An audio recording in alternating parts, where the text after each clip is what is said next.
отчитывается горком Якутским бюро, и доклад выступает первый секретарь.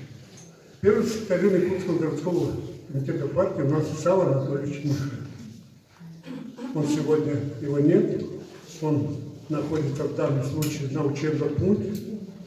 Он добровольцем пошел для участия в специальной военной операции. И сейчас уже через несколько дней, может быть, уже в эти дни, он уже в зону боевых действий уже, соответственно, воюет, да? поедет. Пока учебный пункт. Ну, в эти дни, да. Поэтому мы проводим сегодня конференцию. Он просил передать большой привет коммунистам, желать успехов в работе партийной конференции. Всем нам, значит, те задачи обсудить и наметить на перспективу повышения эффективности Якутской городской партийной организации. В настоящее время у нас 6 коммунистов участвуют в специальной военной операции, которая сейчас пока проходит, уже заканчивает. Уже сегодня кое-кто вылетает из Якутии. Но эта цифра вообще является секретной, сколько было призвано. Мы можем рассуждать примерно, но во всяком случае, не хочется говорить планы какие-то, но вообще то, что было поставлено перед Республикой Саха-Якутия в условиях призыва частичной мобилизации, он выполнен. Это несколько тысяч человек. Выключите, пожалуйста. Из них 6 у нас коммунистов. Это вот Сава Анатольевич, Игорь Бугаенко, сегодня находится уже тоже, наверное, заканчивает, уже вылетает, наверное, в Биробиджане. У нас Потеруха Анатолий, второй секретарь Орданского райкома партии. Он сегодня находится в Бурятии, тоже, наверное, уже на пути в зону боевых действий.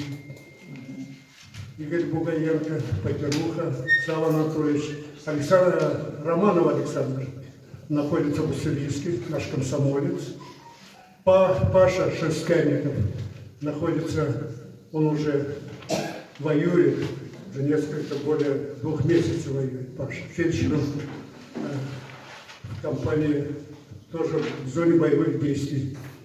И находится Дмитрий Шарипов, Кангала Заход находится, значит, сегодня в составе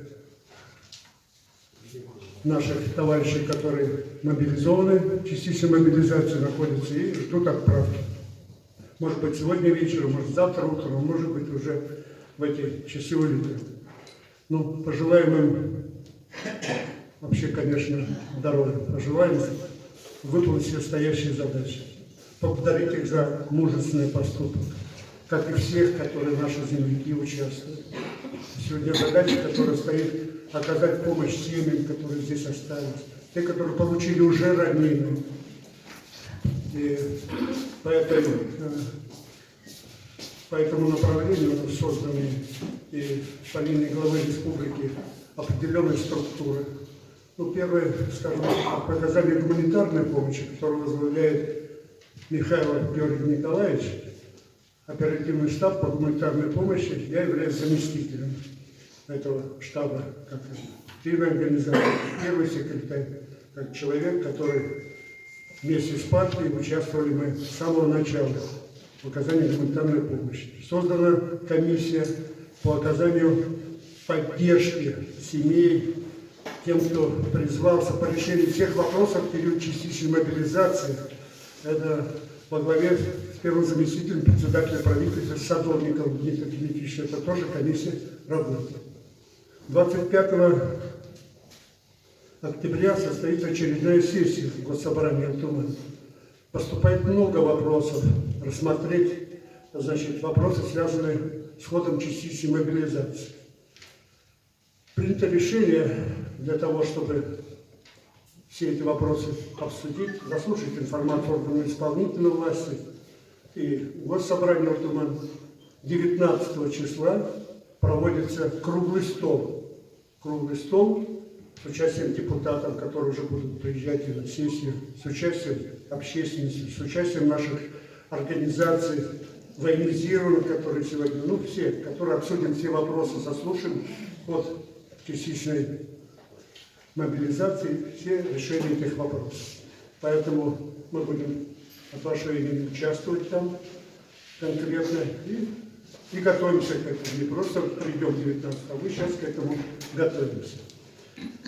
Поэтому наша конференция, мы понимаем, проходит в необычных условиях. И за 2 года мы отчитываемся в период, где, соответственно, был особый, значит, условия. Это пандемия, которая ограничивала нашу общественную деятельность, общественно-политическую, протестную деятельность. Но, тем не менее, мы сегодня обсудим и доложим, что мы ни на минуту, ни на паузу никакую не прекращали свою деятельность в работе с населением, в выполнении нашей программы. В вопросах связано, что работаем, заявление уже у нас у всех на устах, все для фронта, все для победы. Поэтому каждый из нас сегодня задает себе вопрос, что он делает в этих условиях. Поэтому вот небольшое такое условие, выступление для доклада. Я предоставляю слово для отчетного доклада второму секретарю Якутского горкома партии Иннокентию Ивановичу Романовичу.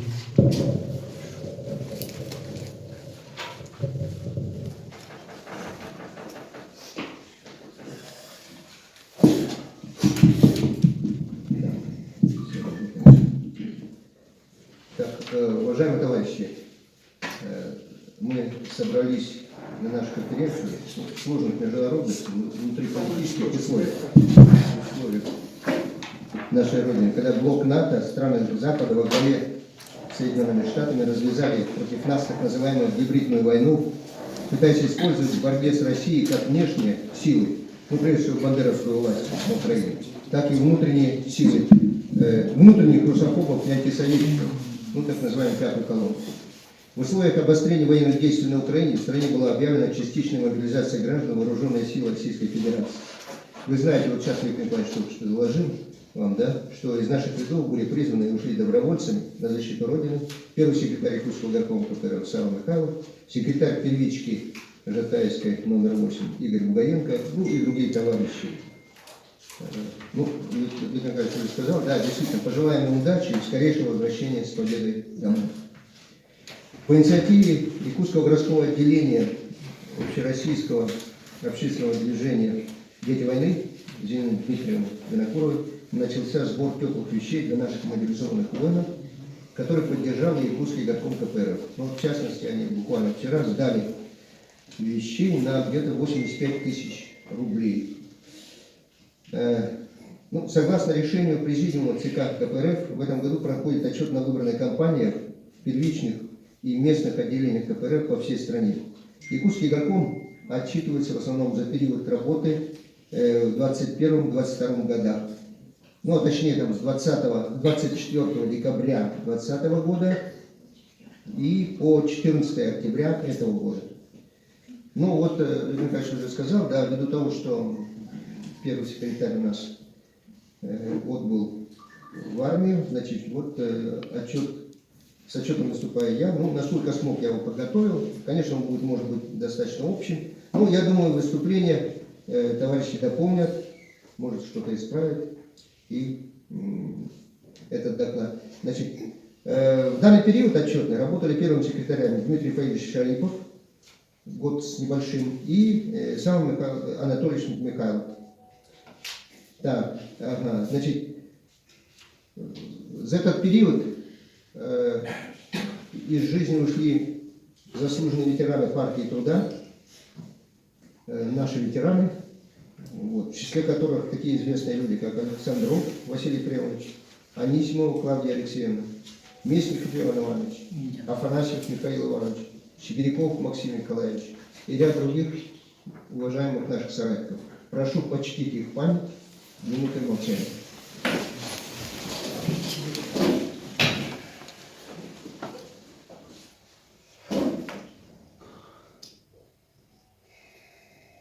Прошу садиться. В настоящий момент в рядах нашей городской партийной организации насчитывается 286 коммунистов, состоящих в 35 первичных отделениях, из которых 18 являются ветеранскими, ну и 27, скажем, достаточно дееспособными. Да? За этот период, зачетный период, в ряды партии вступило 40 новых членов. Но, к сожалению, у нас вот убыль идет не только вот люди по, как говорится, по болезням и так далее от нас уходят, но и ряд молодых людей у нас вышли, кстати, не согласные с событиями, связанными с Украиной. Поэтому у нас практически численность нашей городской партийной организации осталась прежней. Было 285, сейчас 286.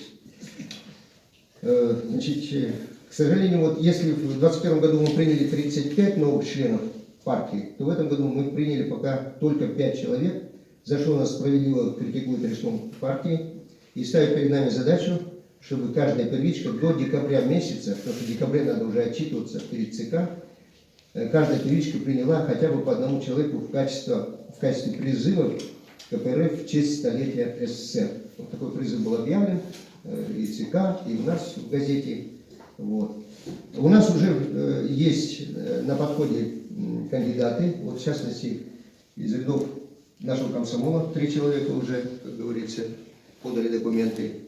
Вот. Ну и ряд других, значит, наших секретарей тоже, значит, уже имеют определенных кандидатов на вступление в партию. Так что я думаю, до Нового года мы, конечно, значительно должны увеличить прием. Это, как говорится, очень важный момент, потому что партия должна у нас расти и количественно, ну и качественно, конечно.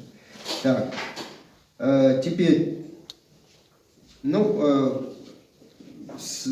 работа с приемом это одна половина работы. Вы знаете, мы принимаем и приняли за последние 30 лет, скажем, да, вот после распада СССР и так далее, довольно много новых людей в нашу партию. Но, к сожалению, вот вторая часть работы с ними несколько страдает. То есть мы оставляем их без внимания, и отчасти из-за этого у нас люди тоже покидают наши ряды. Ну, здесь вина не только аппарата горкома, секретарей горкома, но и наших секретарей первичек. Но, в общем-то, вы знаете, всего нашего ветеранского корпуса, потому что ветераны должны, конечно, как-то взять шефство над молодыми и готовить новые кадры, потому что вот кадровая проблема у нас одна из острейших. И, значит, если мы подготовим молодых людей, нашу смену, то, значит, судьба партии у нас, как говорится, вот, будет зависеть от того, насколько мы действительно подготовим этих людей. Вот поэтому я обращаю внимание еще раз, внимание всего актива партии, городского комитета на воспитание молодых кадров. Ну, так как они в большинстве своем, конечно, даже некоторые не жили вообще в Советском Союзе, и тем более не учились. А в Советском Союзе, все-таки вы знаете, и в средних, и в специальных учебных заведениях, и в высших учебных заведениях, какая ни есть марксистско-ленинская подготовка шла. Ну, по крайней мере, марксистско-ленинская философия, политэкономия, научный коммунизм, историю партии. Люди в какой-то мере знали, сдавали экзамены и так далее. В связи с этим встает вопрос об обучении молодых кадров. И это тоже наше слабое, в общем-то, пока звено. Хотя вот мы пытаемся, конечно, наладить работу и школы молодого коммуниста, и другие формы. Вот. Профессор Филиппов Лазарь Степанович, который, вы знаете, имеет около 10 книг по значит, обобщению вклада Маркса, Энгельса, Ленина, Сталина, значит, да, вот в теорию. Он пытается проводить, я пытаюсь проводить, но, к сожалению, может, ковидные годы это сказывались. Вот, у нас посещаемость была очень незначительна. Причем я там еще пытался совмещать с видеоконференциями, но, тем не менее, тоже пока вот этот вопрос у нас остается, не отлаженным достаточно. Так? Далее, согласно уставу КПРФ, Мы обязаны материально поддерживать свою партию, уплачивая ежемесячно партийные взносы. Она как картина здесь, тут также оставляет желать лучшего. Хотя, конечно, городская партийная организация вносит, ну, львиную, не львиную, но очень значительную долю в партийную кассу всей нашей республиканской организации. Но, тем не менее, мы не дорабатываем, все равно, вот бухгалтерия всегда стоит нам в упрек, что мы не доплачиваем. Вот мы, где-то норма у нас 800, даже до миллиона доходила там, ну, да, мы должны выплачивать партийные взносы в год. Мы же выплачиваем в пределах максимум 500-600 у нас получается. Тоже немало, но это недоработка всего. А я хочу сказать, вот по партвзносам у нас тут две проблемы. Первое, то, что у нас много должников, люди, которые месяцами, а то и годами иногда, нарушая устав партии, не уплачивают взносы. А вторая проблема, это вот, ну, люди пытаются хитрить, может быть, да, и уплачивают не 1%, а меньше со своих доходов. Ну, кому-то мы идем навстречу, люди болеют, особенно старшее поколение и так далее. Конечно, мы понимаем, но устав требует 1%, поэтому будем добиваться все-таки уставных норм, выполнения уставных норм. Так, теперь, ну, другой важной особенностью, обязанностью каждого коммуниста является поддержка нашего печатного органа, газеты «Коммунист». Вот. И это тоже, как говорится, тоже такая очень важная обязанность. И здесь тоже в двух формах можно это делать. Либо подписываться на газету, ну а те, кто приходит сюда и читает газеты здесь, допустим, то они могут внести свой посильный вклад в фонд газеты. Вот ряд наших ветеранов заслуженных, они и подписываются на все партийные издания, включая «Правду и Советскую Россию, и вносят деньги еще дополнительно в фонд этих газет. Ну, им, может быть, позволяет, конечно, как говорится, условия. Не все наши молодые, допустим. Ну, вот с молодежью тут, знаете, на газету «Коммунист» можно подписаться. Это же не более 300 рублей в полгода. Полгода. 300 рублей на полгода можно найти. И даже молодым людям. Потому что тут, поэтому здесь мы, конечно, какие-то отговорки и так далее принимать не должны. Вот. И вторая, да, еще один момент, да. Вот, ну, в частности, подписка у нас страдает и падает из года в год пока. Вот это надо переломить, эту тенденцию отрицательную. Вот смотрите, если взять, значит, первое полугодие этого года, да, мы подписались на 129 экземпляров «Коммунист». В то время как в 2021 году было 221 экземпляр, ну почти на 100 меньше стало. А на второе полугодие 2022 года у нас подписка еще упала. Там вообще, по-моему, где-то 117, что ли, экземпляров всего. Вот сейчас я цифру там надо ее уточнить. Но, поэтому, конечно, в преддверии новой подписной кампании на первое полугодие 2023 года мы должны вот кардинально эту тенденцию исправить. И у нас не падение должно начаться, а должно начаться рост вот, подписной кампании. Ну и вторая задача коммунистов по работе с печатью является распространение ее среди населения. И тем самым вот через распространение, ну, Виктор Николаевич говорит действительно, что газеты это как патрон, там, как снаряд и так далее. Если, ну, во-первых, газеты должны вовремя уходить. И, ну, и с другой стороны, я считаю, что вот газета это все-таки, конечно, через газету мы вносим социалистическое сознание в массы. Ну, наша газета все-таки несет достаточную информацию и о событиях партийных, и определенный такой просветительский и обучающий материал, вот для молодых я имею в виду. Поэтому вот эта работа по распространению, по подписке, она должна, конечно, быть тоже у нас в первых рядах.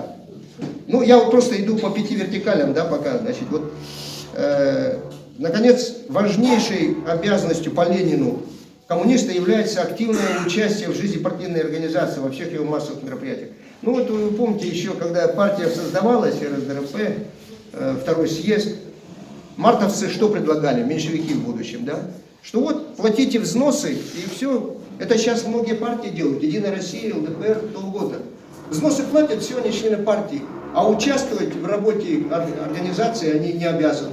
А Ленин говорил, что это главное не только уплачивать взносы, а надо участвовать активно значит, во всех мероприятиях партии. Ну, вы знаете, что вот прошедшие 2 года, 21-22, очень богаты были событиями, выборными кампаниями, протестными акциями, в которых, конечно, наш горком, наше городское местное отделение старалось принимать активное участие. Ну, достаточно назвать столетний юбилей. В прошлом году мы отметили столетие Ленинского комсомола. В этом году мы отметили столетие образования Якутской ССР и столетие, ну, когда-то Союзной пионерской организации имени Владимира Ильича Ленина. И вот у нас предстоит в декабре очередной, тоже очень крупный юбилей, столетие образования СССР. Ну, кроме этого, конечно, значит, отмечаем юбилеи, крупные юбилеи наших, значит, выдающихся партийных деятелей. Вот. В частности, вот не так давно отметили, значит, 90-летие Юрия Николаевича Прокопьева. Теперь, вот по выборным кампаниям, да, ну, по выборным кампаниям, я, может быть, повторюсь, но дело в том, что мы участвовали в 2021 году в 2 кампаниях по досрочным выборам мэра, да, главы городского округа города Якутск 28 марта. Наш кандидат, как раз вот Сава Анатольевич Михайлов, занял 3-е место. Мы провели, конечно, там эти выборы, вы помните, их объявили неожиданно, никакой особой подготовки не дали, времени очень мало было на подготовку, на развертывание работы. Тем не менее, Сава Анатольевич занял 3-е место, и, конечно, городской комитет и актив города поработали на то, чтобы значит, Сава Анатольевич, да, набрал достаточно большое количество голосов. Ну, и вторая крупная кампания, вот, о которой вы тоже хорошо знаете, это, значит, по выборам депутатов Государственной Думы Федерального собрания Российской Федерации 8-го созыва. Да? И одновременно шли досрочные выборы народного депутата республики по университетскому одномандатному избирательному округу. Ну, эта работа была все-таки тут, возможности у нас было больше в том плане, чтобы было время, мы развернули избирательный штаб, значит, и работа по выборам, ну, тут, конечно, вы знаете, да, что мы одержали очень убедительную победу и в городе, и по республике, да, вот. Ну, тут, я так думаю, тут есть и заслуга, значит, городских коммунистов всей республики, Якутского райкома, горкома. Но, конечно, тут сложились, может, и обстоятельства, что вот все-таки народные массы действительно очень негативно воспринимали в последнее время действия властей, как центральных, так и республиканских. Это тоже сыграло нам на руку, и мы заняли 1-е место, и, конечно, как говорится, это была наша первая очень большая победа за 30 лет. Так, теперь, значит, еще, значит, я должен сказать, что, да, вот, ну, протестные акции, конечно, в период ковида мы не могли, нам не разрешали попросту, так, законы и власти проводить массовые мероприятия. Проводили одиночные пикеты, но их было не так мало, и вы, возможно, сами участвовали, да, вот, наши активисты. Вот. И, ну, эта работа одиночных пикетов, конечно, может быть не так эффективная, тем не менее она свою роль сыграла, да? Ну, а в последнее время мы провели, да, 2 митинга, 1 митинг, в этом году провели митинг в сквере имени Карла Маркса, и вот последний митинг был на площади Орджоникидзе, связанный с событиями на Украине. И, ну, и это был традиционный день памяти защитников советской власти. 4 октября проводили ну, события 93-го года. Значит, я должен отметить, что в принципе городские коммунисты, наш актив, никогда, вот Виктор Николаевич тоже это отметил, что мы в принципе никогда не складывали, что называется, руки, вот, и всегда, в общем-то, работали. Есть выборные кампании, нет выборных кампаний. Но в этом году, конечно, некий спад произошел. Может быть, как раз вот из-за того, что выборов нет. Мы выбор-то очень активизируемся довольно серьезно, да. Но вот на будущий год предстоит очень серьезная выборная кампания по выборам главы республики, депутатов Илтумена и депутатов Государственной Думы. Поэтому, учитывая вот наши плюсы и минусы, с которыми мы выступали в 2021 году, и на муниципальных выборах этого года, мы должны все это учесть и подготовиться более основательно к выборам будущего года. Значит, я должен что отметить? Да, у нас, конечно, актив, но актив наш, он все-таки составляет не большинство. Вот, к сожалению, это меньшая часть Якутского горкома работает активно, участвует во всех мероприятиях и так далее.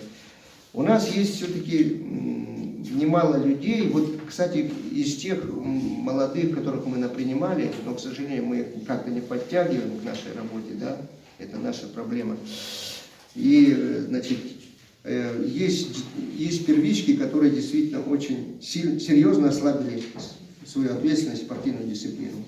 Но это все отражается на массовости наших мероприятий, ну и, соответственно, на влияние на население города. Ну, все-таки я должен отметить, что у нас есть и достаточно активные ячейки, которые нельзя не поблагодарить. Это ячейка номер 1, секретарь Винокурова Зинаида Дмитриевна. Это ячейка номер 10, секретарь Андреева Наталья Никитична. Это, значит, первичка номер 14, Кокшарская Галина Владимировна. Это первичка номер 16, Августина Николаевна Исакова. Значит, первичка номер 27, Виктор Васильевич Сальва. Значит, первичка номер 33, Альбина Герасимова Иванова. И первичка номер 40, вот, Георгий Иванович Рожин. Хотя у них вот последние 3 не очень большие первички, но они достаточно активно всегда принимают участие. Ну, помимо избирательных кампаний, помимо юбилейных мероприятий, помимо протестной работы, конечно, проводилась и другая работа, так? Мы поздравляли наших юбиляров, значит, ну, приходилось и провожать наших, значит, ветеранов. Значит, мы проводили тут шахматный турнир у нас проводится, вот тоже уже становится традиционным, да.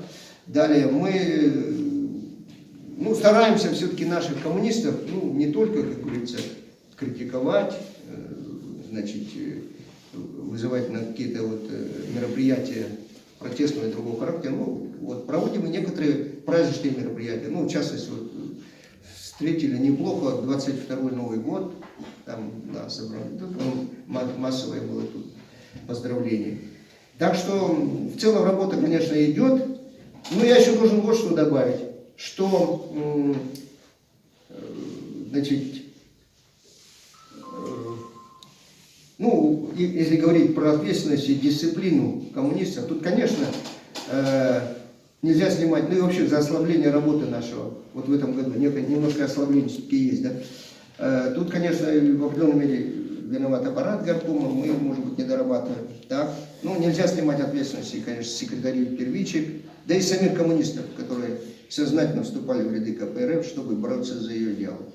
Но вот, к сожалению, не все коммунисты это осознают. Ну, в частности, молодые. Что хочу еще сказать. Вот у нас два значит, первых секретаря. Вот с избранием первого секретаря, в этот период работает, значит, с избранием первым секретарем Якутского горкома Дмитрия Фаиловича Шарипова в работе горкома появился ряд новшеств. Вот. Ну, во-первых, значит, Дмитрий Фаилович, ну, во-первых, начал перестраивать. Ну, в принципе, эта работа почти завершена, может быть, не до конца еще. Наши первички, не как раньше, у нас немножко были все-таки по профессиональному принципу, да, мы выстраивали, а сейчас вот были реорганизованы, ну, согласно уставу КПРФ, пишет, вот, Шарипов, мы были реорганизованы по административно-территориальному делению, то есть по месту жительства. Так, вот. Ну, и поэтому сейчас вот у нас ряд первичек поменяли свой состав, может быть, секретари еще не очень знакомы, ряд секретарей у нас новых. И вот некоторые первички еще как-то не могут освоиться вот в новом составе. Во-вторых, при горкоме был создан социально-правовой центр «Надежда», председатель Анастасия Владимировна Петрова, по оказанию помощи нуждающимся горожанам. Ну, вот, как правило, этот центр, он большей частью занимается сбором вещей, продуктов, вот, оказанием помощи, ну, действительно, обездоленным гражданам. Там, вот сейчас Анастасия Ларионовна участвовала вместе с детьми войны, но она сама входит в городское отделение, значит, вот, по сбору вещей для мобилизованных. Ну и в-третьих, значит, при Шарипове, значит, был задействован партийный проект, ну это как раз шли выборы, выборная кампания шла, поэтому был задействован вот этот партийный проект горкома «Красный патруль», который за 7 месяцев своего существования защитил права 33 граждан. Ну, «Красный патруль» это как бы работа заключалась в том, что вот мы ну, через сайты там или как, в общем, короче, объявления вывешивали о том, что вот нуждающиеся граждане, где-то обездоленные, где-то обиженные и так далее, могут прийти в горком и здесь с помощью депутатов, там, с помощью нашего актива мы вот, старались им оказать помощь. Вот 33 человека получили такую помощь. Эти и другие начинания, так, вот. Ну, а также агитационная работа партийного актива, я уже говорил об этом, да, ну, в определенной мере сказались на результатах выборов в Госдуму в городе Якутске. Вот при новом первом секретаре Саве Анатольевиче Михайлове работа по активизации работы организации была продолжена, ну, как раз оно связано с юбилеями было тут, да, но ввиду серьезной занятости на основной работе, а также отсутствие у нас до сих пор, вот это вот наше тоже больное место, отсутствие достаточно опытного и постоянного инструктора горкома, вот, у нас, конечно, стали накапливаться некоторые проблемы, особенно в организационно-партийной работе. В связи с чем, конечно, вот стоит вопрос об усилении вот этого участка работы. Об этом новому составу горкома надо серьезно подумать. Вот. Ну и в заключение я хочу, значит, прежде всего, да, поблагодарить всех коммунистов и наших сторонников за поддержку якутского горкома в всех его начинаниях, ну, особенно вот по юбилейным мероприятиям у нас много людей подходило. Так, вот. Пожелать новому составу провести подготовку и проведение нового, еще одного знаменательного юбилейного события столетия образования СССР на должном уровне, на достойном уровне. Ну и хочется пожелать еще новому составу горкома, чтобы работу нашей столичной организации мы подняли на такой уровень, чтобы районные партийные организации действительно видели в якутской городской партийной организации, ну, своего лидера, свой передовой отряд. Вот на этом разрешите закончить. Пожалуйста, спасибо вам. После таких слов трудно выступить, что-то говорить. Но поскольку это городская партийная отчетно-выборная конференция, я бы сегодня хотела назвать всего 5 минут тезис на самые те проблемные и нужные вопросы, которыми мы занимаемся. Это первым делом общественная организация «Дети войны» выпустила 6-ю книгу, посвященную столетию якутского комсомола и столетию Всесоюзной пионерской организации. В этой книге и в презентации этой книги мы приняли обращение ко всем, и в первую очередь коммунистам, вот именно участвовать в создании новых детских общественных организаций, поскольку в России указом президента названо, что мы должны в этом 23-м году создать новые общественные организации. Я выходила с предложением Виктору Николаевичу, вот именно коммунистам, наша позиция, как мы будем работать, и обращение ко всем родителям, отцам, детям, дедушкам и бабушкам, чтобы дети определились, в какую общественную организацию детей они вступят. Это называется условно большая перемена, куда вступают дети с 6 до 14 лет. И как раз вот Вячеслав Сергеевич на одном из наших пленумов выступит, как нам в этом деле участвовать. Сейчас прошел 14-й съезд учителей республики, и там уже озвучено, и мы должны свое определенное политическое слово сказать. И я коммунистов призываю поддержать нашу инициативу «Детей войны» как авторов этой книги. К 24 году будет столетие якутской пионерии. Вот именно пионерскую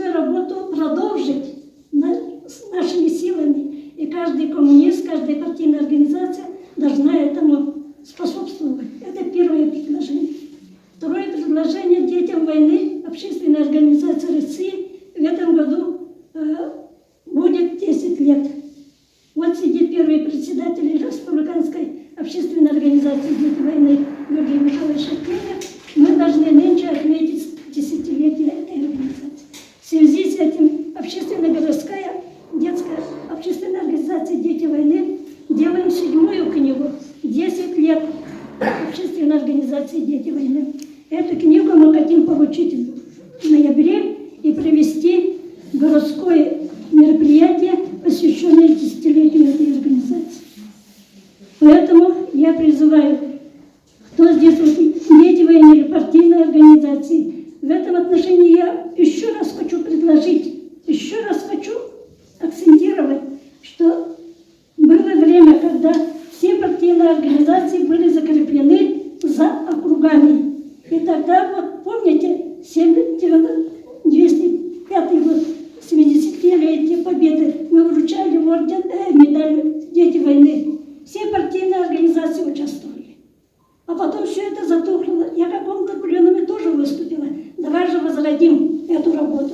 И я сегодня именно в постановлении этой конференции включить вот работу по месту жительства оживить. Тем более в будущем году будут большие выборы. Если мы не будем работать на местах с жителями, хотя бы через нашу организацию, выйти на ветеранов, которые являются самыми активными участниками выборной кампании, мы большого не добьемся. И третий вопрос. Вот слишком захвалили, но, товарищи, общественная организация «Дети войны» поддержала делом наш митинг коммунистов, поддержку этих работы нашего партии именно в отношении войны, в отношении воссоединения этих 4 областей и республик. Но мы поддержали как общественная организация ветеранов, мы решили собрать теплые вещи. Вот мы вчера сдали, участвовали все округа, все пригороды нашей общественной организации «Дети войны». А вот я хочу спросить, вот сидят здесь «Дети войны», сидите коммунисты, вы поддержали это дело? Можете поддержать разно. Можете деньгами, можете носками. И вот я очень удивляюсь, когда к нам ходят ветераны, когда спрашивают что-то такое, они говорят, а мы не читали, а мы не знаем, а мы не слышали. Это самая большая причина того, что люди не хотят знать, люди не хотят участвовать. Но эта причина такая, которую никто не верит. Все смотрят в WhatsApp. В WhatsApp то сказано, в WhatsApp это сказано. А вот политические наши газеты, на наше радио, наши отношения до людей не доходят. Мы так дальше не будем, не сможем жить. Вот, например, подписка. Сегодня сказали, подписка снижается. Вот когда Дмитрий Фаидович сказал, члены бюро горкома партии, подписывайте по 5 экземпляров газеты «Социальные учреждения». И все подписали. И такой большой подъем был подписки. А потом на второе полугодие это затухло. Теперь постоянно подписывает только Виктор Алексеевич, подписывает постоянно Начальская Галина Георгиевна для своих земляков. И Выхонин Лена Михайловна всегда поддерживает это движение. Я уже 10 лет подписываю 2 библиотекам. И я думаю, первичным партийным организациям города надо продолжить работу с социальными учреждениями и подписку именно я себе из-за того плане подписаться. Вот я даю 3 предложения, и я хочу сказать, что как член бюро я сегодня участвую в этом отчете, что сказано отрицательно, это тоже и моя недоделка как члена бюро. Так что я сегодня с ней делегат, и поэтому делегатов, участников этой конференции, прошу включить постановляющую часть. Вот если сочтете нужно, предложить предложение. Подготовиться Макарову. Всем добрый день. Хочу поздравить, завтра будет День матери, 15 октября. В нашей сегодняшней ситуации всем вам, конечно, тяжело, как матерям, потому что в данной операции участвуют ваши дети сыновья, внуки. У меня как бы выступление с предложением будет. Вы все знаете, у нас в республике в начале 90-х годов был создан целевой фонд будущих поколений. Честно говоря, чем он занимается, как бы такая, мало кто, наверное, знает, может даже практически не знает. Ничего. Я сам в свое время в начале 90-х работал в Комдрагмете, она как бы в то время, по крайней мере, была как-то подотчетна этой структуры Комдрагмету, я там сам ходил, проверял. Какая нынешняя, какая ситуация, я не могу сказать. Просто вот я еще являюсь координатором, кто не знает, движения за новый социализм по Якутии. У нас наши сторонники предложили даже вот нашим депутатам Илтумена на предстоящей сессии выставить, ну не выдвинуть вопрос, предложение о том, чтобы всех, кого мобилизуют из Якутии, какие-то средства, чтобы выделялись нашим бойцам, потому что вот предыдущие ораторы тоже говорили, что помогаете, там надо помогать вещами и так далее. Допустим, в Чечне кадыровцы, вы сами знаете, экипировка каждого бойца составляет примерно 1 миллион рублей. Мы сами вот как сторонники движения помогаем деньгами нашим этим другим регионам, они непосредственно покупают различные лекарства в основном покупаем, уже для раненых, там уже идет работа непосредственно с госпиталями, а там в основном проблемы из-за того, что ранения, из-за чего многие даже не были нормально экипированы. Может так поставить вопрос, чтобы целевой фонд будущих, сейчас, можно сказать, наше будущее поколение в основном-то участвуют же не пожилые, скажем так, люди.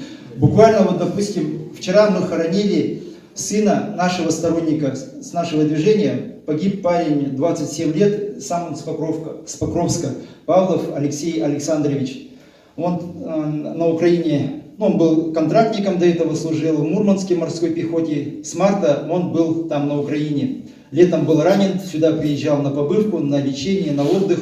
И вот 28 сентября он погиб на Украине. Вчера мы его в последний путь проводили. Это, можно сказать, будущее нашей республики. И я как бы хотел бы поставить, скажем так, предложить, чтобы... А перед правительством нельзя это поставить? Вопросы потом, пожалуйста. Пока Пожалуйста. предлагаю, чтобы наши депутаты Илтумена поставили этот вопрос. Пожалуйста, не чтобы перебивайте, пожалуйста, прошу. целевой фонд будущих поколений тоже как бы участвовал в этом, чтобы не только чтобы население, народ занималось там сбором денег, вещей и так далее, но и чтобы такая вот структура тоже каким-то образом принимала участие в этой специальной военной операции. Спасибо. В докладе второго секретаря Романа Иннокентия Ивановича и предыдущих выступающих много было сказано и отмечены наши недостатки и наши достижения. Мне бы хотелось бы в своем выступлении сделать акцент на работе комсомольской организации нашего города и работе молодежи, именно молодых коммунистов. Как уже отметил второй секретарь, это верно, последние 2 года у нас предыдущих были пандемийных, и они, безусловно, сказались на работе всех наших организаций, будь то партийная, комсомольская или пионерская организации. Буквально 2 дня назад состоялся пленум нашего райкома. Мы также подвели небольшие итоги работы комсомольской организации. И у нас такая же в период пандемийный период такая же была проблема по приему, по организации работы, по доступу в учреждения. И также я могу вам доложить, что мы потеряли, если на республиканском уровне комсомол, 4 района комсомольской организации, первичных отделений. Пионерская организация — это 3 района, которые перестали работать с пионерской организацией.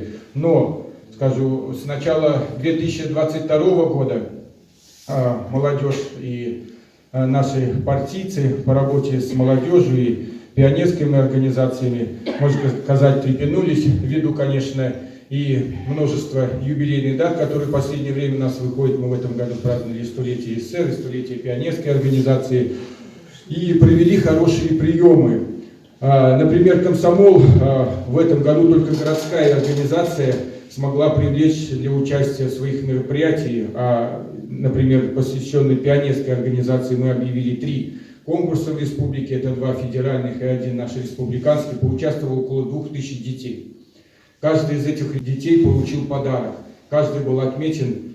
Среди них 276 только детей, которые стали лауреатами, победителями тех или иных мероприятий. Вот.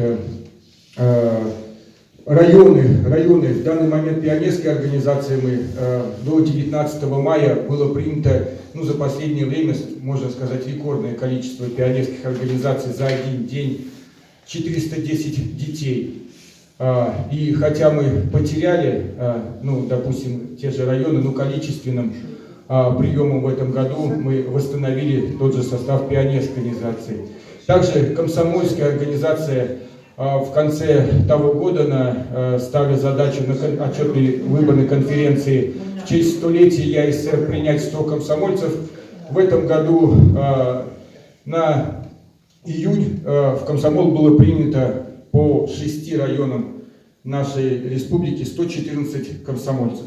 Лидеры из них это Горный улус, где работает Дора Никитична с 2 школами, Алекминский улус и Невенгринский город Якутск. Было принято 114 молодых людей. Вот. Если говоря о нашей активности, каждое, я думаю, предложение у меня будет одно: взглянуть каждому партийцу, посмотреть на себя, подумать о той деятельности, в какую он вел, соответственно, оценить обстановку, найти тех активистов, которые рядом, друзья, товарищи, и начать работу. В данный момент у нас нету ни пандемии, никаких ограничений. В преддверии у нас столетие 30 декабря, празднование столетия СССР, провести юбилейные приемы мы тоже объявим. Привлекать не только своих партийцев, но и сторонников, друзей к этому. Какие-то материальные средства, как в данный момент говорил второй секретарь у нас, что собрали на 85 тысяч. Комсомол Якутии за последнее время, последние 5 лет, а мы в этом году праздновали 5-летие проведения в нашей республике всероссийского конкурса «Земля талантов». Наверное, за эти 5 лет он привлек именно к организации этого мероприятия в республике около 4 миллионов. Около 4 миллионов рублей. В это мероприятие входили такие акции «Дорогу добра», которые мы проводим уже 3-й год. Каждый год мы вручаем 70 детям, 70 семьям, то есть, с нашей республики благотворительную помощь в размере 2 пакета. Содержимое этого пакета — это различные необходимые вещи, и продукты, и какие-то сладости, конечно, детям, и порошок стиральный, зубная паста на 2500 каждой семье. Вот. В основном участвуют, конечно, в этих мероприятиях у нас 3-4 района, те, которые рядом, которые мы можем приходим. И мы не просто вручаем. В пандемийный период мы, конечно, ездили молодежью и партийцами в районах, это по домам, а в этом году мы собрали всех детей в историческом музее Ярославского, привели для них большую экскурсию. Это город Якутск, горный район и Хангаласский. Привели большую экскурсию, вместе с родителями они приезжали и вручили эту благотворительную помощь. Наверное, за счет того, что работая с Центральным комитетом партии, помощи именно нашего республиканского комитета, в этом году на каждом мероприятии у нас, будь то празднование пионерской организации, будь то празднование 22-го дня рождения Владимира Ильича Ленина, были вручены детям, были приняты дети пионерской организации в октября-то, и были вручены подарки. Вот. За счет, например, того же конкурса «Земля талантов» у нас за последние 5 лет 40 детей с республики 40 детей с республики могли побывать и отдохнуть 5 дней в президентском доме отдыха Снегири. Также бесплатно, вместе с родителями и преподавателями. Вот. Ну, вкратце у меня. Хорошо. Якутского городского комитета РКП РФ следующее. 1 делегат от каждых 5 членов КПРФ, состоящих на учете. Таким образом, от 35 первичных членов КПРФ, стоящих на учете, значит, с общей численностью 286 коммунистов, избрано 55 делегатов. Полномочия избранных делегатов подтверждены протоколами собрания, а также представлены анкетами. Анализ анкет показывает, что большинство делегатов настоящей конференции представлены людьми, работающими в различных отраслях народного хозяйства, активно участвующих в общественно-политической и производственной жизни города, то есть теми, кто влияет на развитие народного хозяйства и формирование общественного сознания. Социальный состав делегатов конференции показывает, что на конференцию прибыли представители всех слоев населения города Якутска. В числе делегатов женщин 24, мужчин 29. По возрасту распределились таким образом. По возрасту до 30 лет 1 делегат, до 40 лет 10, до 50 лет 4, до 60 лет 11, до 70 лет 9, до 80 лет 17, до 90 лет 11. Анализировать я здесь не буду, конечно, но до 80 лет 17 у нас делегаты, как мы постарели, честно говоря. Конечно, надо. Самый старший из делегатов Явлинских Надежда Яковлевна, ей 81 год. Уже 82. В текущем году свою юбилейную дату отметили делегаты 16-й конференции, следующие товарищи наши. 40 лет Макаров Вячеслав Семенович, пожалуйста. Еремина Екатерина Никифоровна. 45 лет Слепцов Николай Иванович. 50 лет Васильев Иоанн Ильич. Васильев Альберт Николаевич. 60 лет Неустроев Александр Афанасьевич. 70 лет Цивилев Николай Викторович. 75 лет Филиппов Яков Егорович и Старостина Мария Иннокентьевна. Среди делегатов представители 6 национальностей. Якутов 37, русских 11, хревенков 3, по одному бурят, башкир, долгар. Видите, все-таки состав какой у нас прекрасный. Состав делегатов по партийному стажу выглядит следующим образом. До 10 лет стажа 25 коммунистов, до 20 лет стажа 12 коммунистов, до 30 лет 9 коммунистов, до 40 лет 3 коммуниста, до 50 лет 3 коммуниста. Свыше 50 лет 2 коммуниста, 56 лет партийного стажа у нас, значит, у Артемьева Георгия Михайловича. Он наш делегат. 51 год стажа уже партийного у Губарева Виктора Николаевича. 39 делегатов конференции имеют высшее и неоконченное высшее образование. 11 делегатов имеют среднее специальное образование. Делегатом конференции избран Десяткин Роман Васильевич, доктор биологических наук, лауреат золотой медали отрасли народного хозяйства. Наши делегаты представлены различными отрасли народного хозяйства. Среди делегатов заместитель председателя Государственного собрания Елтумен Губарев Виктор Николаевич, народный депутат Государственного собрания Елтумен Кожухов Евгений Романович, Романов Иннокентий Иванович, Макаров Вячеслав Семенович и Куличкин Вячеслав Симонович. Депутаты Якутской городской думы Васильев Иоанн Ильич. Среди делегатов конференции 4 ветерана труда. Ветеран педагогического труда, 3 заслуженных работника народного хозяйства, учитель учителей, отличники различных отраслей народного хозяйства. Орденами ЦК КПРФ награждены 12 человек. Орденом «Знак почета» награжден один коммунист. Почетными грамотами ЦК ВЛКСМ и Государственного собрания Илтума награждены 2 коммуниста.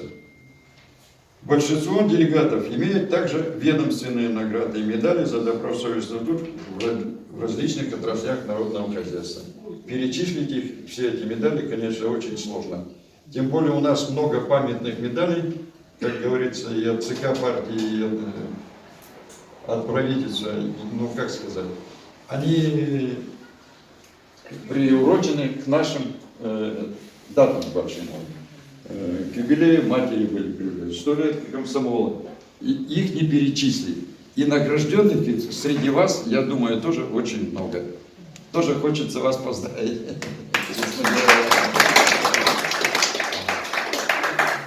Таким образом, избранные делегаты имеют необходимые полномочия. 16-я отчетная выборная конференция ГМО Героев ПП КПРФ может начать свою работу.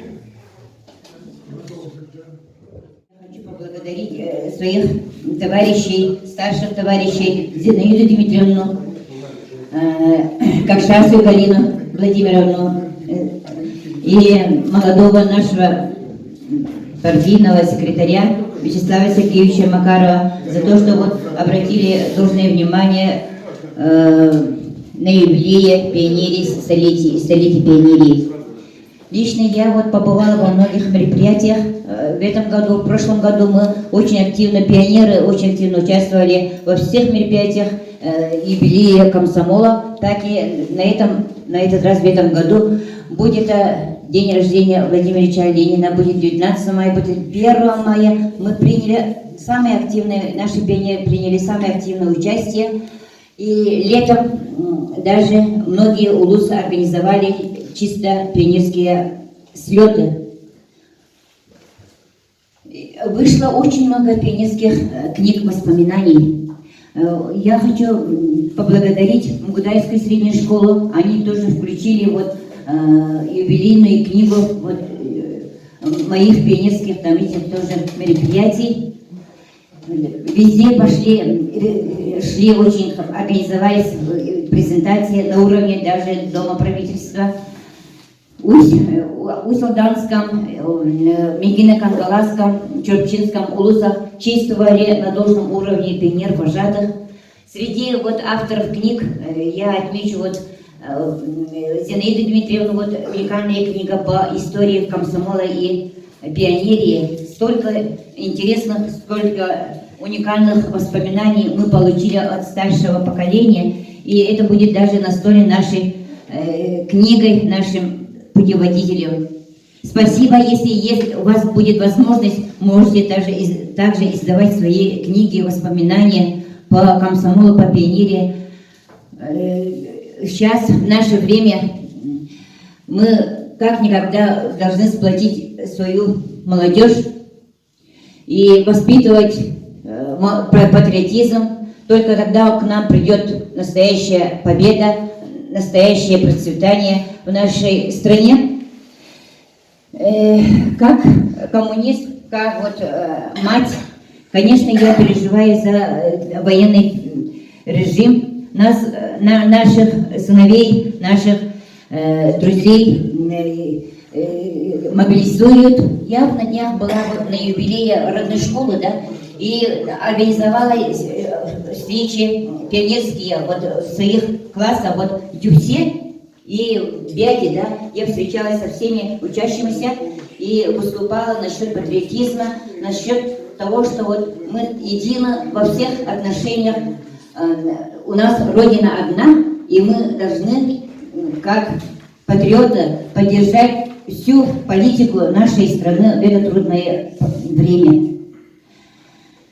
И, Виктор Николаевич, я вам очень благодарна за то, что вы всегда за все время продвигали вперед свою молодежь, свою пионерию. И очень хочу, чтобы у вас вот в партийной работе было столько же взлетов, который я увидела, и я горжусь своими старшими товарищами. И мы числимся, наша Якутия числится в числе самых лучших по партийной работе. Я включена вот в группу «Надежда Россия», Нина Станина вот в свою группу включила.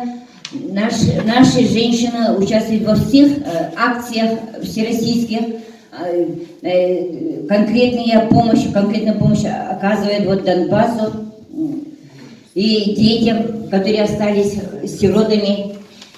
На днях даже вот Нина Останина вот тоже внесла корректировку, да, чтобы вот именно мобилизовались отцы, которые имеют 3 детей, да, и такие корректировки делают.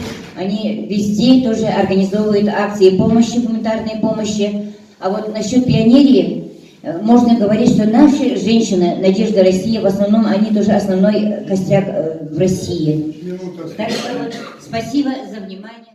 Партийная конференция в советское время областной партийной организации по Электрости в 90-м году. Там в кулуарах как-то группа собралась, мы разговаривали, и я высказал свое мнение, что умоемся мы кровушкой, что будут страшные события. И вот, казалось бы, я морально-психологически еще с тех времен был готов к такому развитию событий, которое происходит сейчас. Но сегодня у меня сердце тревожно сжимается за то, что нас ждет впереди. Ну вот, отметили, и вы сами чувствуете, и на себе чувствуете, и мы видим, что спад в партийной работе у нас, мне кажется, не только от того, что мы где-то слабину даем, а похоже, что 30 лет антисоветской пропаганды дают свои плоды. Это мне так кажется. Вы смотрите, что происходит. Массовый побег молодежи из страны. И тут же наш президент ораторствует о патриотизме, о русском мире. А разрушили что? А разрушили советский мир, социалистический мир. Именно в нем была сила и воля народов, победивших фашизм. Сегодня говорят, что вот фашизм мы не добили, наши предки. Я вот иногда проскакивает такой публицистики. А я считаю, нет. Мы добили его. Мы добили фашизм в его гнезде. Берлин был взят советскими войсками. Но опять-таки надо вспомнить опять гениальных наших вождей, основоположников социализма, нашего государства, Ленина, Сталина, которые утверждали, что пока существует капитализм, войны, кровь и пламя неизбежны для человечества. И сегодня мы то же самое наблюдаем. Что вы думаете, вот столкновения на Украине, это какие-то вот органически присущие людям, этносам противоречия, что ли? Нет. Это буржуазия возродила фашизм так же, как в 1939 году в свое время поддержали гитлеровские орды, возродили их, чтобы решить свои проблемы. Точно так же сегодня они возродили из ничего, из отсутствующего феномена возродили снова фашизм. А вы что, забыли про скинхедов? А где они были? У нас в России были в начале 2000-х. А кто такие скинхеды? Это те же фашисты, так ли? Вроде не победивший фашизм, возродили фашизм. Поэтому мы виноваты перед своими предками, перед своими отцами и дедами за то, что позволили снова натравить самые низменные чувства человека, гордыню. Даже в церкви, даже в православии гордыня считается смертным грехом. Возродили, и теперь за это расплачиваются внуки славных победителей фашизма.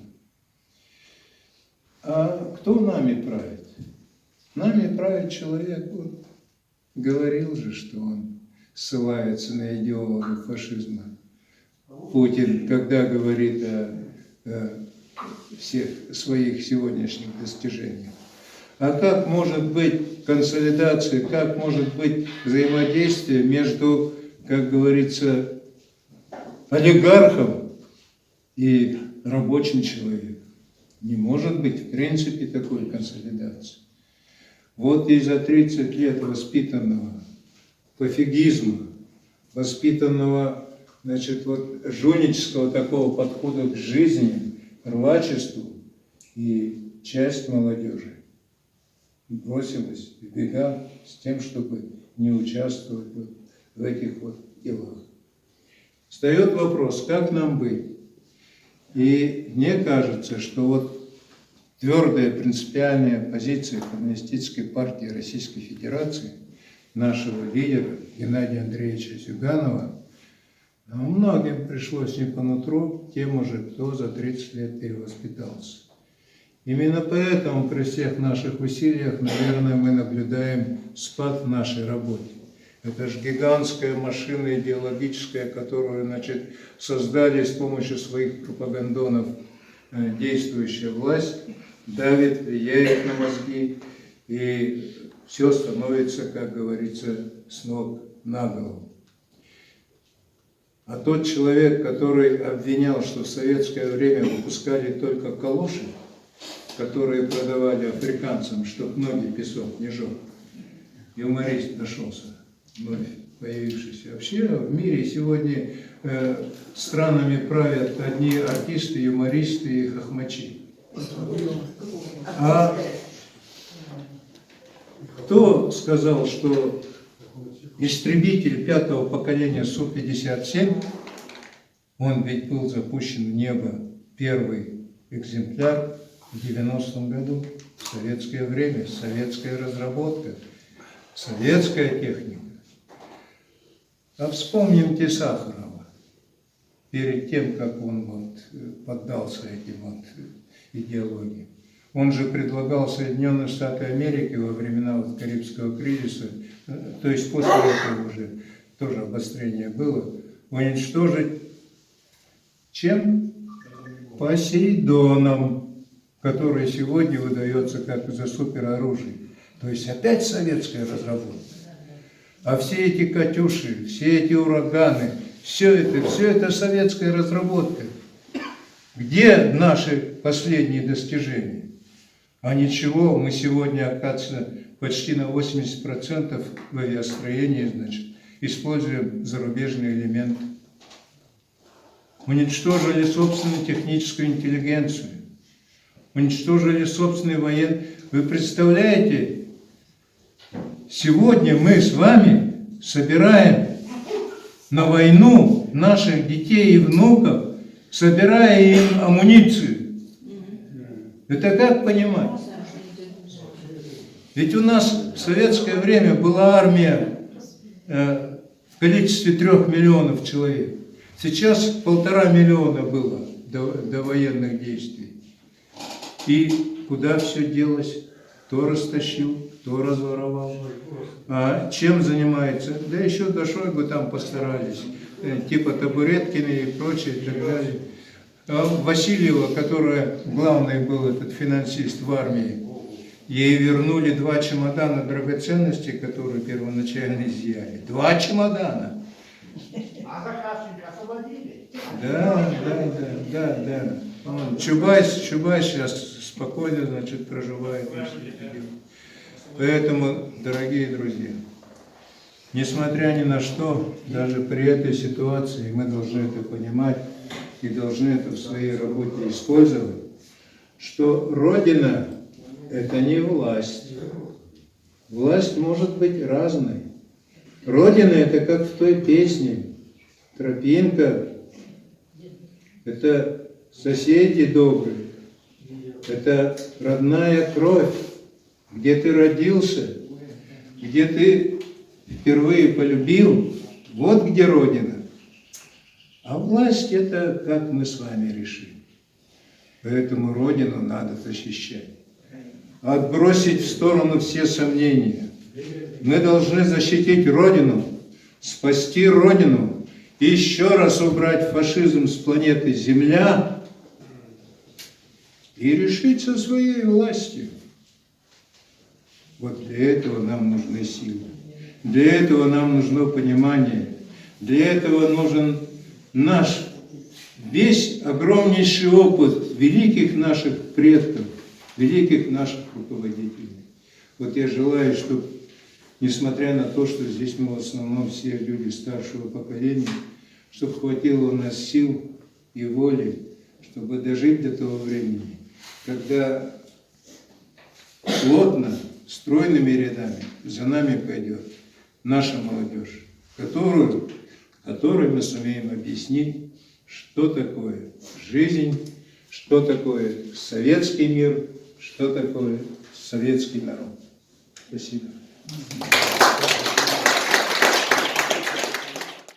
Как первого секретаря Иркутского республиканского комитета партии, как человека, который также сегодня отчитывается за работу городской партийной организации, признать удовлетворительным. Удовлетворительным. Это будет объективная оценка. Вот некоторые, я не буду, Сергей Михайлович, там с ним какую-то дискуссию, нет. Но его оценка основывается, кто-то не заплатил взносы, не успел. Кто-то, значит, не выписал партийную газету. Но есть и другая оценка. Организационно-партийную работу действительно нужно улучшать.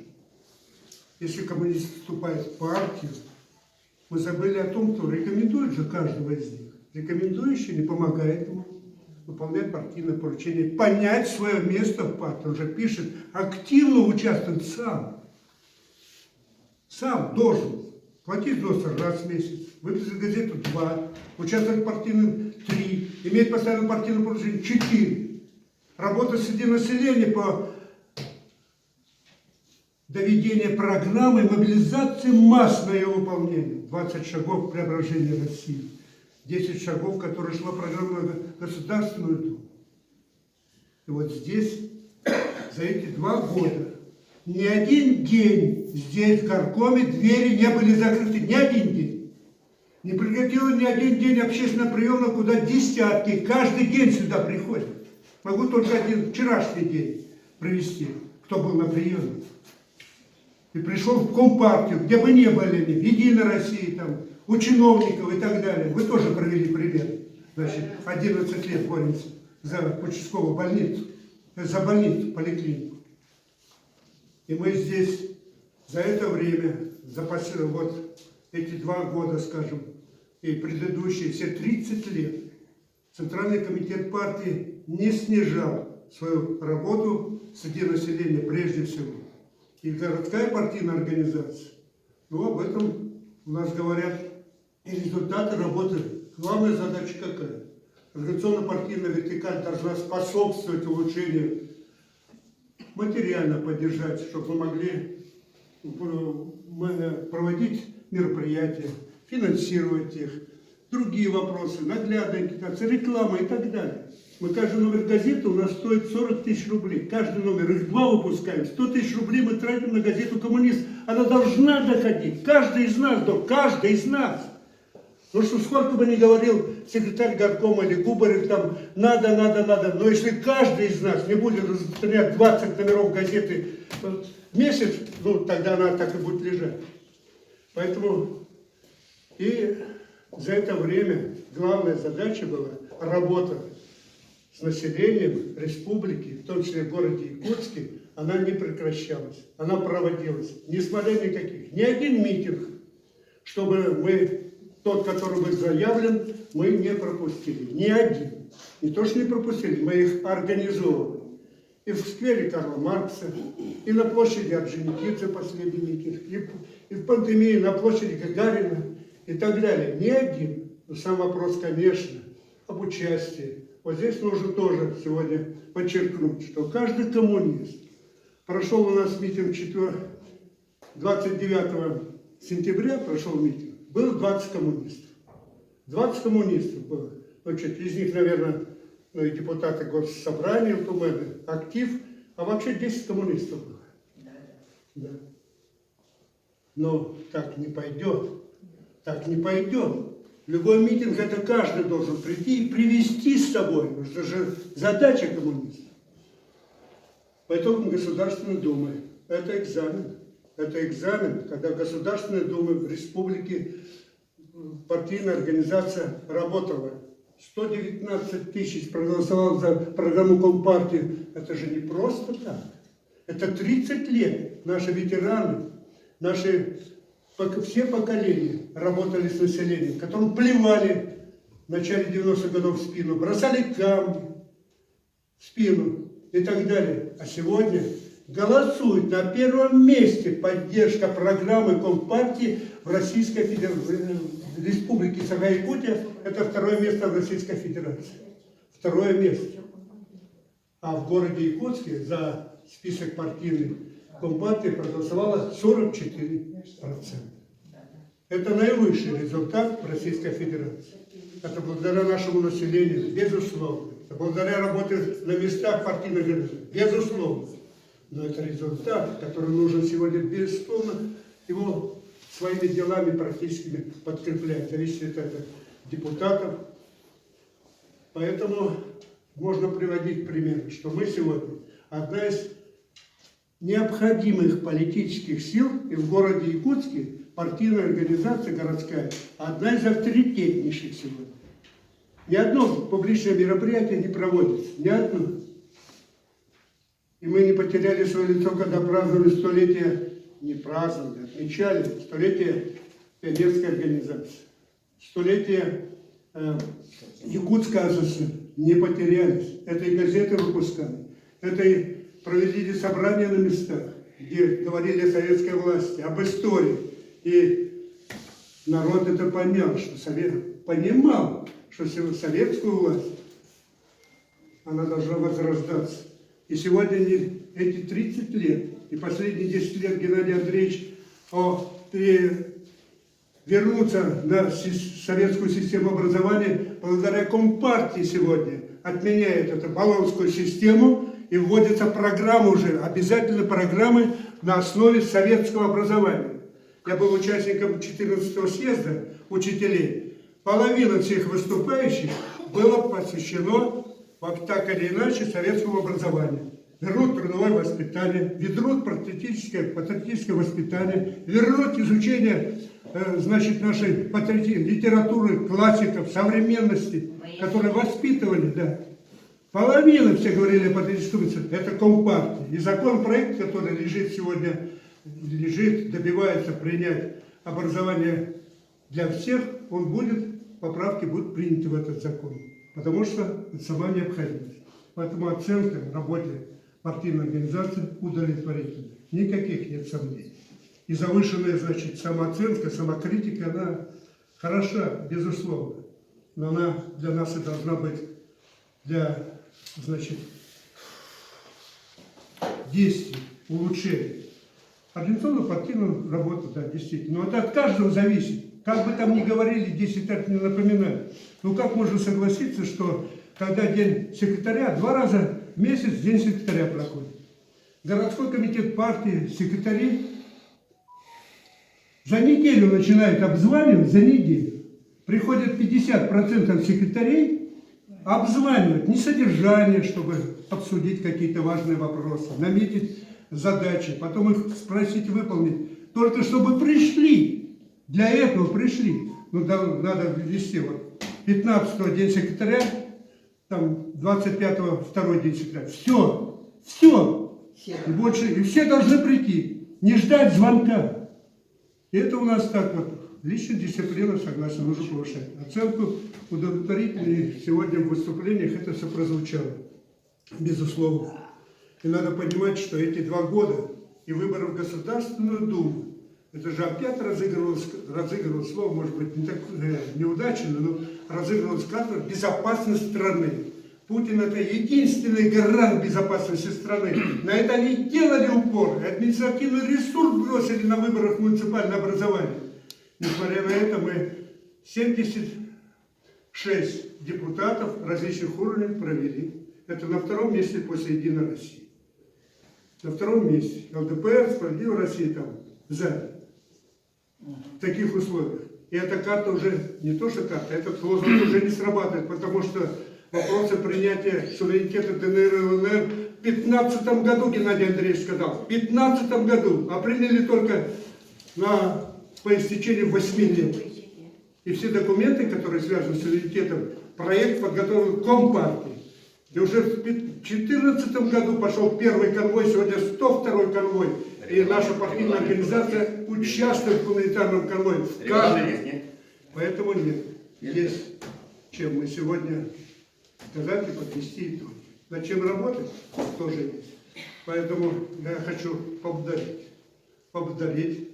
Мы видим, ни одна партийная организация, политическая сила не проводит сегодня ежемесячную работу первичных партийных организаций. У них не проводятся собрания, они не встречаются с населением, они копят деньги от выборов до выборов, и все. Мы же каждый день работаем, каждый день, во всех местных отделениях, собрания, принимаем решения, ставим задачи.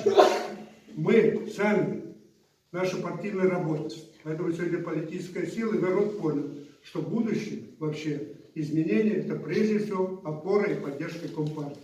И в этом городская партийная организация, она сделала многое очень. Есть и проблемы, на которых мы сегодня обсудили. Поэтому я предлагаю признать работу удовлетворительно. Звучало тоже другие предложения. Принять постановление и дальше двигаться. Спасибо.